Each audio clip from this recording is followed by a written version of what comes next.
Hey everybody, wanted to go over my build that I am planning for League launch, just to give anyone an idea if they're interested. My plans for this league is to play a Chieftain Bodyswap Ignite character. Basically, this is a character that architect that I've played before, but not through a chieftain. Last time I played this was with a necromancer, actually scaling the corpse and the corpse life with Unearth. And basically, the way the build works is you use body swap for the effect, the second line, which reads explosion deals base fire damage equal to 8.1% of the corpse's max life. And basically, the goal is you unearth and you juice up your unearth like crazy. So it's a high level with high quality, and that will allow you to spawn corpses with pretty high amounts of life.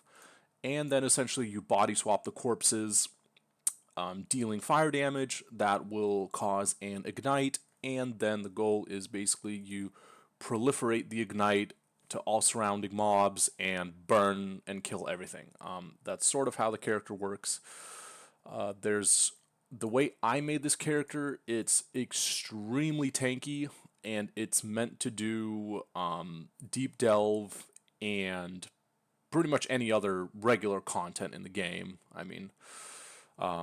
I would imagine this character can probably go down into like 1500 to 2000 depth delve. The actual main bottleneck of this character isn't the defense, but it's actually the damage. The damage is okay, but it's not like anything insane. It's not anything in like the hundreds of millions or billions of damage. Like, it's nothing like that. So that's kind of the one downside to this build, but it can do all regular content. I've specifically made this for deep delve, and I'm going to start doing a little bit of simulacrums too. So the main change with this build from last league, and I've worked extensively to make what you're seeing here now. I've spent hours and hours, and we're like 2 days from league launch. The main big difference is now that there's no tattoos. What this build does as one of the functions of its primary form of defense is we get 90 all res, fire, cold, and lightning, and by using Valico Storm's Embrace, which, if you haven't played Chieftain, this is probably one of the strongest Ascendancy points on the Ascendancy, which makes your max fire res equal to also the max cold and lightning res. So basically, if you're able to hit 90 fire res, you immediately have the same 90 cap with cold and light. So what's become more challenging now is without the use of tattoos and Warrior's Tail, it's a lot harder to hit that 90 breakpoint. Previously, in last league in Ancestor, what everybody did was they put a Warrior's Tail right here, and then all these points, like 3 of these nodes, or 2 or 3 of them, were max fire res, and which gave 2 max fire res per point. So it was just completely broken, like very easy access to max fire res. So it was super easy to get the 90 max fire res. So now without the tattoos and without Warrior's Tail, it's still possible, but it's definitely not anywhere near as accessible. You can get like 85 to 87 still pretty easily, but getting it all the way 90 is definitely a little bit more of a challenge. So what I have done is you still obviously get prismatic skin with the max fires here. That brings you from 75 to 78. You get barbarism, that brings you to 79. Then you get a significant chunk from the purity of fire, which gives you, I believe it's 6. It gives you 6. So that brings you to, we are at now, let me recount, 5, 6, 8, 9, so we're at 84, and then sorry, 85, and then up here we go, and what I've done is decided to get Molten One's Mark and non-flammable. So these give 2 max fire res and 1 max fire res. So basically, with all this stuff, and then I think there's, and then, so that brings you to 88. And then my last 2 points are actually corrupts. So a corrupted +1 max fire res cloak, that brings it to 89. And then this is going to be the hard, very hard one, is a +1 max res Defiance of Destiny. That's not going to be easy to get. But so essentially it is a Megalomaniac with non-flammable Molten One's Mark. These 2 points together are, it's not going to be cheap. It's going to be pretty expensive. I would imagine a Megalo with just these 2 nodes alone would probably be anywhere from 5 to 25 divines, 30 divines. I really don't know. It just depends. Since it's such a niche item, it really, it's hard to say what the price will be, but it shouldn't be cheap. So that's how I've solved the resistances. As you can see, it's definitely not easy.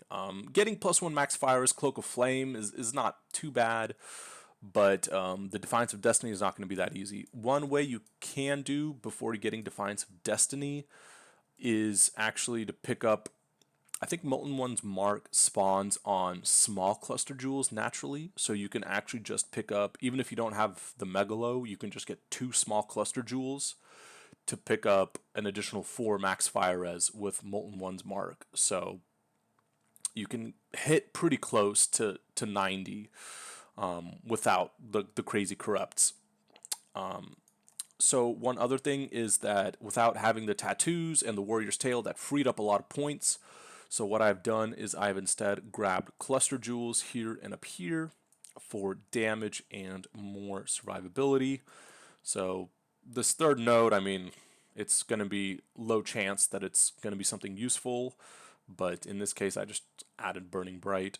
But we can get a medium cluster with Flow of Life, Brush with Death, that seems pretty good, and then Burning Bright and Widespread for the damage and the AoE. So another interesting thing I have changed with this build is I have added a massive Thread of Hope down here. What this does is allows us to pick up Arsonist, which is good. It's a good 1 stat point or 1 point notable for this build. Very good. Heart of the Warrior, it just allows us to skip a 5% life node.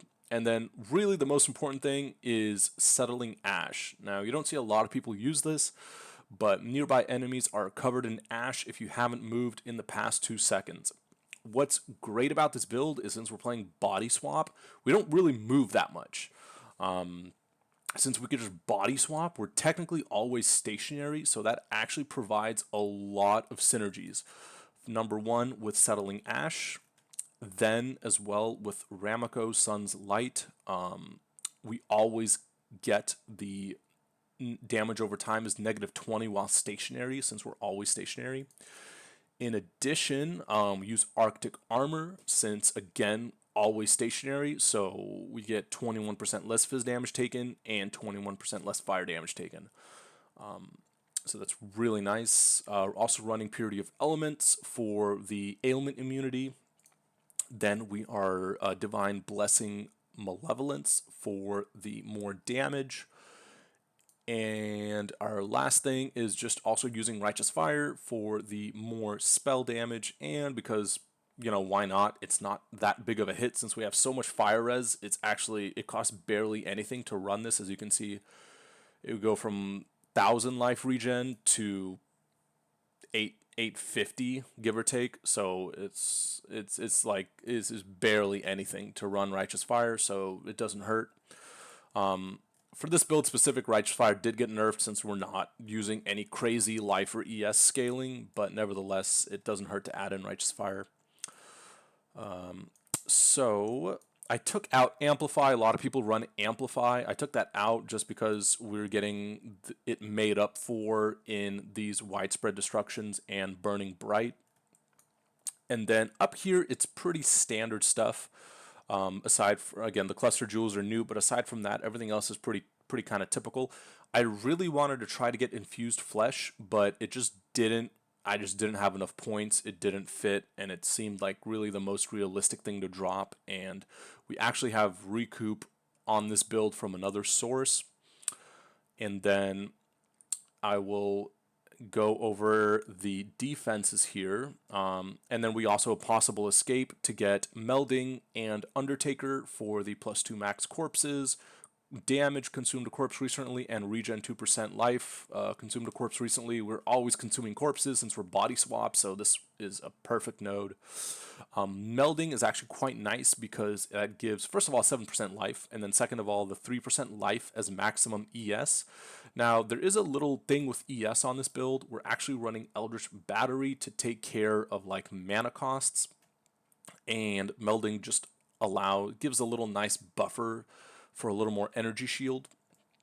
And what we're doing is actually also taking Unnatural Calm. Now, there's actually no reason to take these 3 points except for the Mastery. The Mastery is the big deal, which is stun threshold is based on 60% of your energy shield instead of life. And I'll go over why we take this in the defenses. So moving on to all the defenses of this build. I mean, what I try to do with this build is pretty much cram in every single possible like defensive mechanic into one build. I didn't get everything, but I got most of it. So as you can see by the stats here, it's pretty insane. It's quite a tank. Effective hit pool of 160k, max elemental hits of like 130 to 160k. I mean, it is very, very, very tanky. The way we do all this, and I will go over it here. From the skills, first of all, like I said, we have Arctic Armor, we have Purity of Fire for the 90 all res, and I believe that is everything here for the skills. So the skills isn't the big one. Well, actually, also I take that back. We get Enfeeble as well with cast when stunned Hex Bloom. So we'll always have all the enemies will be enfeebled. So that is less damage taken from rare, unique, and normal magic, anywhere from 20 to 30%. The next layer that we have is actually, I am Forbidden Flame, Forbidden Fleshing, Indomitable Resolve. It's not a really big damage hit, but it's another layer of 25% less damage. So this is basically like another permanent enfeeble on the enemies all the time. That's kind of, if you're counting, we have the high resists, we have the enfeeble curse, we have Indomitable Resolve. So we're at 3 now. The next big layer is we're using Immutable Force and Blood Notch, so 60% of damage taken from stunning hits is recovered as life, and Immutable Force for basically not having to go through the stun animation. So we get the stun and block recovery.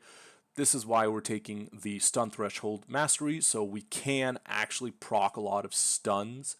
That way we get a lot of it recovered as life. So I guess we're on 4 now. The next big thing is that we have 100% fizz taken as. So this build actually pretty much takes no physical damage, so we convert all physical damage to damage of an element.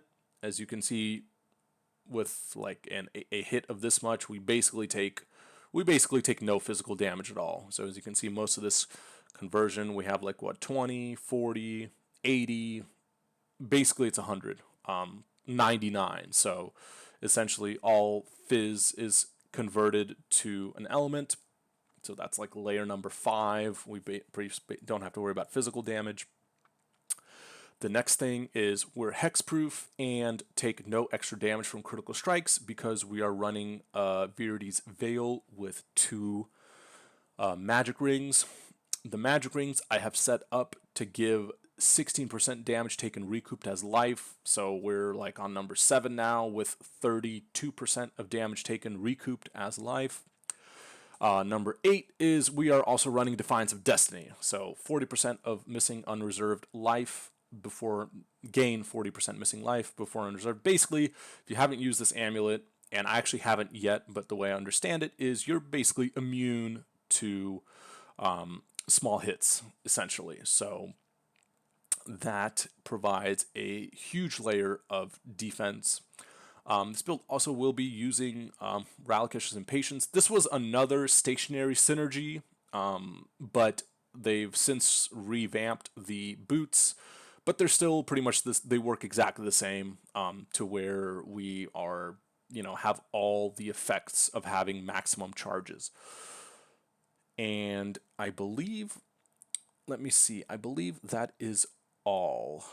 We covered the Blood Notch. Watcher's Eye also gives Fizz taken as. And so those are all the defensive layers of this build. So there's a ton of stuff. We have Recoup. We have the stunned damage taken as, or stunned, stunning hits or recover life. We have the Fizz damage taken as 100% pretty much. There is no damage from extra crits.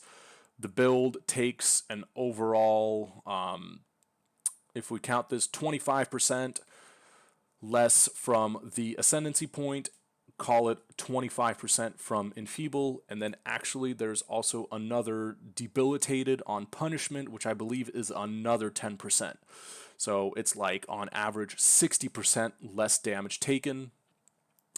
Basically this build is really hard to kill. So it should be pretty insane. The damage is okay. Now, mind you, everything that I'm talking about here with this build is pretty min-maxed gear. I mean, as you can see, oh, and then Progenesis on top. I also forgot about that. So then we have Progenesis as well. So we're like on like 9 or 10 defensive layers now. I've lost count at this point. But we use Mage Blood basically to get less damage taken from each element, and then of course a Quicksilver to top it off. And that is basically the build. I will go over again the gems. So here we have the setup, the aura setup. It's important that I put it here in the boots, because the boots are actually the only place where we can put the gems, because the boots have to be +2 level of socketed AoE to hit the breakpoint for Purity of Fire to go to level 23.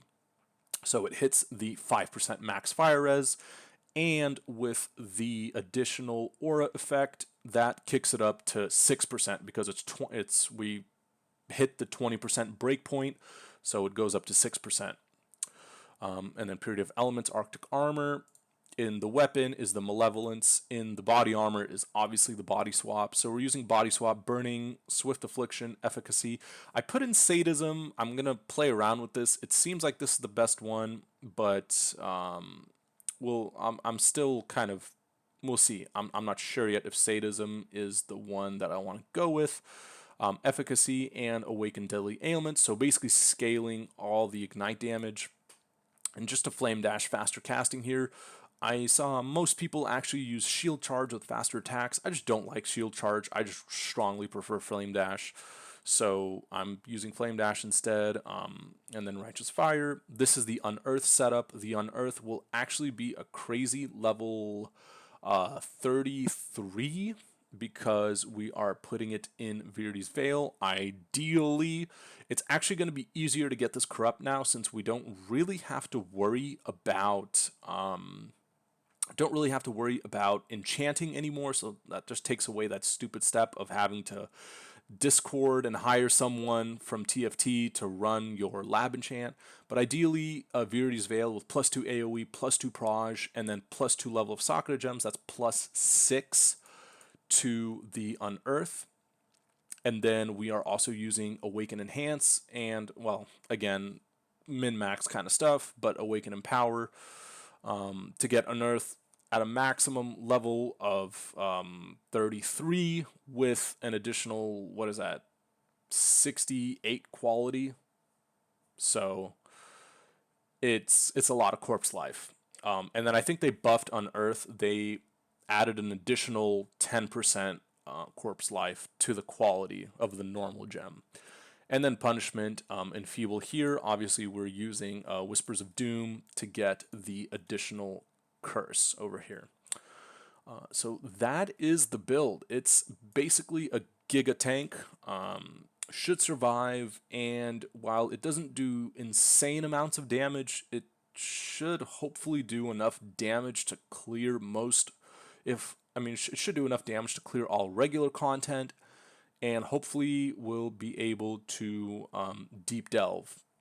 We still have a recovery of 840. That's not including flat base recovery, not including all this other stuff. So the not including Blood Notch, not including the Recoup, and not including Progenesis. So that is the build.